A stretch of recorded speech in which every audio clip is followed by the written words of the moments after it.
bienvenue sur ma chaîne Anna Livre. Anna Livre, c'est une chaîne où je vous partage mes lectures. C'est une chaîne où je vous encourage à lire au moins un livre par mois. C'est une chaîne où je donne aussi des conseils et astuces aux personnes qui ont des difficultés à terminer les livres qu'elles commencent. Je reçois aussi des auteurs dans une émission où nous avons une discussion agréable autour de son livre. Et j'organise aussi des stages de lecture pour les enfants pendant les vacances, pour les stimuler à lire, pour les arracher aux écrans et pour vraiment les aider à développer leur créativité. Vous savez que les réseaux sociaux, c'est le mal du siècle. Bon, je vous dirais, il y a des bons et des mauvais côtés. Mais moins on expose nos enfants devant les écrans, mieux c'est. Aujourd'hui, je vais vous parler de ce livre-ci. Trembler mais oser de Susan Jeffers. J'ai beaucoup aimé ce livre parce que c'est un livre qui nous encourage à faire des choix, le choix de ton cœur. Des fois, tu te retrouves dans une situation où tu sais que tu dois changer, où tu sais que tu dois prendre une autre direction, où tu sais que ce que tu vis, ce n'est pas la vie que tu es censé vivre. Mais des fois, on a peur. Des fois, on a peur d'agir. Des fois, on a peur de passer le cap. On se dit qu'est-ce qui va arriver. Par exemple, si tu veux changer de boulot, tu veux aller, tu sens que tu n'es plus épanoui dans ton travail, que tu veux changer.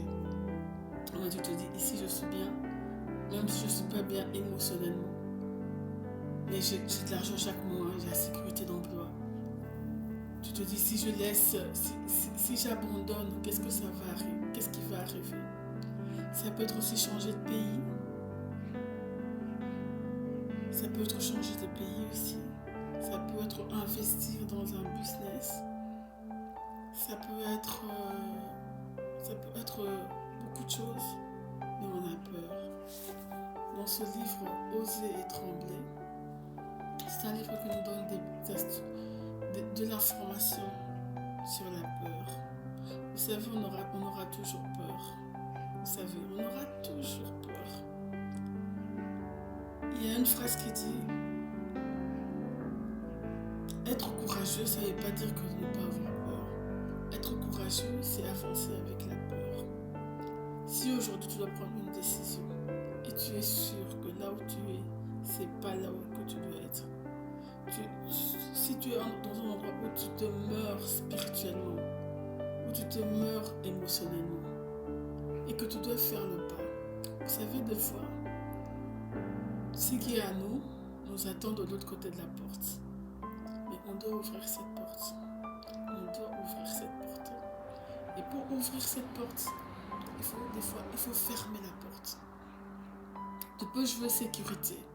Non, je tiens d'abord cette porte-là avant d'aller de l'autre côté. Non.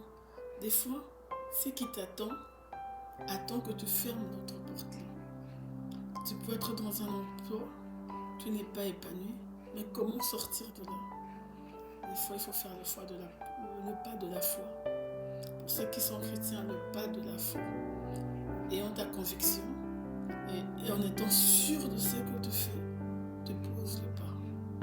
Et tu sais que Dieu va t'attendre de l'autre côté. Il faut le faire.